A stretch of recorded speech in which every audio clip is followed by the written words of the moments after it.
महाराष्ट्राच्या राजकारणामध्ये एक वाक्य वारंवार ऐकायला मिळालं. ते वाक्य म्हणजे मी पुन्हा येईन, मी पुन्हा येईन. त्या वाक्यावरती मीम्स पण म्हणले आणि ते वाक्य सोशल मीडियावरती ट्रेंड करत होतं त्यावेळेस.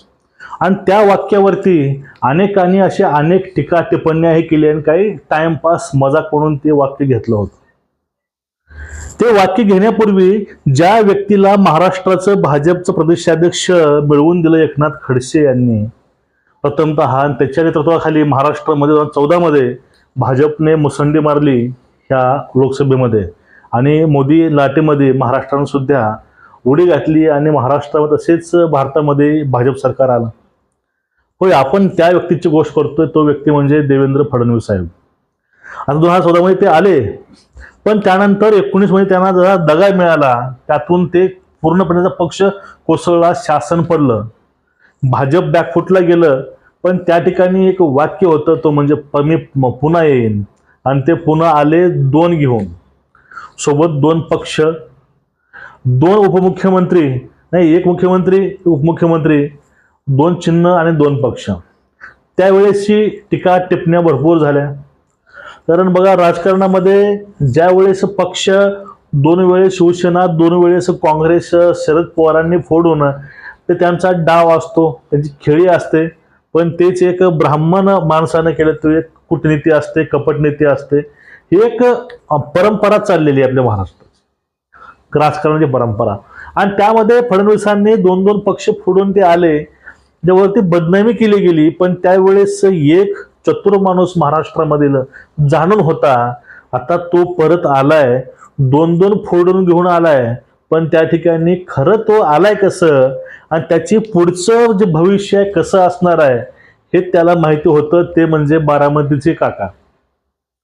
मग त्यांनी जे महाराष्ट्रामध्ये एक आंदोलन उभारलं ते म्हणजे ब्राह्मण विरोधामध्ये जातीपातीचं, खास करून फक्त फडणवीसांना टार्गेट करून त्यांना पाठीमागं घालायचं काम त्यांनी केले होते.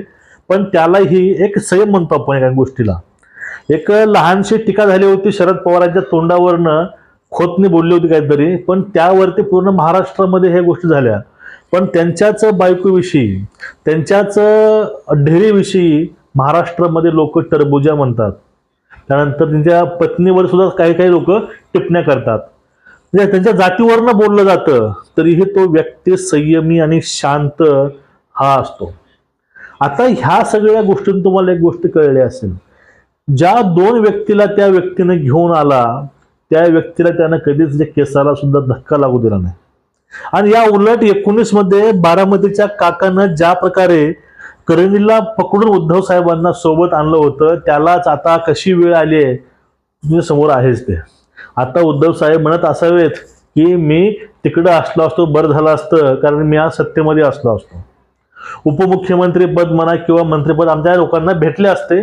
पण ते आता फक्त बोलायच्या गोष्टी आहेत. पण जे हिंदुत्व सोडून त्यांनी जे वाट स्वीकारली ते वाट बाळासाहेबांनाही आणि बाळासाहेबांच्याही शिवसैनिकांना ते वाट पसंत नाही पडली. मग या ठिकाणी राहून राहून प्रश्न एक येतो, आता काकाच्या भरोश्यावर एक व्यक्ती दुसरा पक्ष सोडून आला आणि त्याला 2.5 वर्ष मुख्यमंत्री पद मिळालं. त्या व्यक्तीला गोष्ट त्यावेळेस कळायला पाहिजे होती की ज्या काकांनी आपल्याला सोबत आणलंय त्यांच्याच आत्मचरित्रामध्ये लिहिलं गेलंय फक्त 2 दिवस मंत्रालयामध्ये गेलेला मुख्यमंत्री. आणि त्याच्या पूर्वी या व्यक्तीनं भाजपला बिनशर्त पाठिंबा दिला होता काकांनी, फक्त शिवसेनेची बार्गेनिंग पॉवर कमी व्हावी याच्या उद्देशानं. मग ह्या सगळ्या गोष्टी उद्धव साहेब इकडे आले, पण येऊन फक्त त्यांना लॉसच झाला, फायदा झाला नाही. एखादा पक्ष, एखादी नैसर्गिक युती तोडून त्यांना बाहेर खेचलं गेलं, पण त्यांना तसंच त्यांना ठेवता आलं नाही. उद्धव ठाकरेंना बॅकफुटला घालायचे कामं हे चालू होते, जागेच्या वाटपावरनं असेल किंवा सीएम पदावरनं असेल. मग ह्या सगळ्या गोष्टी, पण ह्याच्या उलट 2-2 पक्ष सोबत घेऊन आलेला व्यक्ती, त्या दोघांना हे तेवढंच यश, पूर्वीपासून त्यांना जास्त यश कसं देता येईल किंवा ह्या दोघांना बॅकफुटला न घालता ह्या दोघांचं जे अस्तित्व आहे तसंच ठेवून पूर्वीपेक्षा जास्त उमेदवार त्यांना निवडून आणून देऊन त्यांना दोघांना हे सोबत आणलं आणि दोघांना हे सोबत बसवलं, याचं कौतुक महाराष्ट्रामध्ये होतं.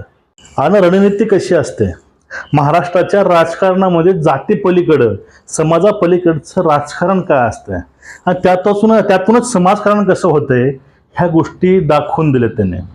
आणि महत्त्वाची गोष्ट, मध्यंतरी काळामध्ये सराटी या ठिकाणातून जे आंदोलन उभं राहिलं होतं आणि ते आंदोलन मला वाटत नाही त्या ठिकाणी जर फडणवीस नसले असते, त्या ठिकाणी कुठला दुसरा व्यक्ती एखादा असला असता, त्याच्यावरती एवढी खालून टीका झाली असती तर त्या व्यक्तीचा संयम त्या ठिकाणी तुटला असताच आणि तो संयम तुटलाच असता 100%. परंतु त्या व्यक्तीनं त्या पदावरती राहून जी संयमी भूमिका मांडलेली आहे, त्यांना गोखा, तिच्या आईवरती बोलणं, बायकोवरती बोलणं, जातीवरती बोलणं, ही नॅशनल टी व्हीवरती गोष्टी येत होत्या त्यावेळेस. सोशल मीडियामध्ये त्याच गोष्टी ट्रेंड करायच्या.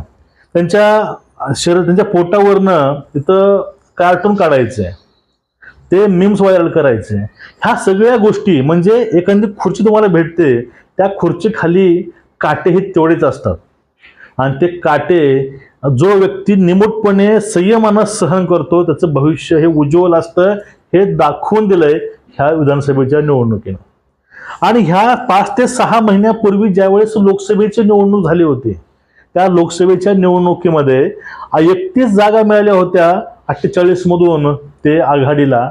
पण हे यश जे मिळालं, हे यशामुळे ते हरवून गेले आणि त्यांना एक ओव्हर कॉन्फिडन्स आला महाराष्ट्रामध्ये की आता लोकसभा आपण मारलेली आहे आणि जे विशिष्ट फॅक्टर जो उभा केले आपण, याचा फायदा आपल्याला होतोय, याचा फायदा आपण हा विधानसभेला नक्की घेऊ, या भावनेतून त्यांनी 5 ते 6 महिने आगामी जे इलेक्शन आहे त्यावर त्यांनी कानाडोळा केला आणि राजकारणामध्ये टिकून भूमिका संयमी ठेवून आणि त्यावेळेस कुठलाही तोल ना ढळू देता समाजकारण करायचं काम त्यांनी केले आणि ते परत आले. त्यांचा शब्द होता मी पुन्हा येईन, त्यावरती अनेक कार्यकर्ते बोलले होते, टिप्पण्या केल्या होत्या. पण आता तो परत आलाय, सोबत 2-2 मित्रांना पण सोबत घेऊन आलाय, पूर्वीपेक्षा जास्त मताधिक्यानं आणि नवीन एक उमेद घेऊन नवीन रेकॉर्ड बनवायला. आता बघा तो आलाय, पण त्यानं रेकॉर्ड पण तशी केलेली आहे. ज्या उपमुख्यमंत्र्यांना मुख्यमंत्री पद भूषवलंय असं हे फक्त फर्स्ट टाइम झालेलं आहे. महाराष्ट्राच्या इतिहासामध्ये 1960 नंतर आजपर्यंत कुठलाही उपमुख्यमंत्री मुख्यमंत्री झाला नाही, पण महाराष्ट्रामधील एकमेव हे असं नेता आहे, हे उपमुख्यमंत्री ते मुख्यमंत्री त्यांना हे मिळवलेलं आहे. म्हणजे रेकॉर्ड तर झालंच, सोबत एक गोष्ट यातून कळते, संगत चांगली असेल आणि मित्र दिलदार असेल, समजदार असेल तर आयुष्यामध्ये जो रस्ता आहे किती अवघड येऊ द्या, तो सहज आपण पूर्णपणे पार करू शकतो. आणि जर मित्र हा इमानदार असेल, विश्वास असणारा असेल तर कधीही तो विश्वासघात नाही करणार. आता एवढं होऊन सुद्धा भाजपवाले म्हणतात उद्धव साहेब सोबत असायला पाहिजे होते. 1 डिसेंबर 2022 मध्ये त्यांनी एक विधान भवनातून एक कविता म्हणली होती, मैं समंदर हूं. ते आज डिसेंबर चालू आहे आणि त्या समुद्रामध्ये ही सुनामी महाराष्ट्राला येऊन धडकलेली आहे.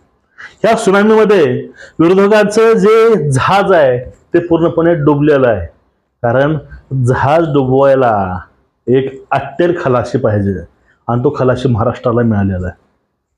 आता विषय एवढा फक्त यावून टिकत नाही, आता पुढे जी आव्हानं आहेत ती आव्हानं खूप असणार आहेत. पण ह्या त्रिकुटापुढे, ह्या 3 नेत्यापुढे ती आव्हानं काहीच नसणार आहेत. कारण मित्र सोबत चांगला असेल तर माणूस कुठलंही आव्हान सहज पेलू शकतो, हा एक इतिहास आहे. आणि इतिहास परत पुनरावृत्ती करतोय नाना फडणवीसांची आणि महादजी शिंदे यांची. तुमचं एकूणच या विषयावरती मत खाली आम्हाला कमेंट करून सांगा. आणि महत्वाची गोष्ट अशी आहे, ती गोष्ट बघा, आता ह्यांच्या शपथविधीला आमच्याकडनं राष्ट्रभक्तकडनं एक हार्दिक शुभेच्छा आणि पुढील वाटचालीस पण तुम्हाला हार्दिक शुभेच्छा. तुमच्या पाठीमागं सदैव आम्ही आहोत, जनता आहेत. आता जे काही अजून स्वप्न करायचे पूर्ण राहिलेत महाराष्ट्राचे ते पूर्ण करावेत.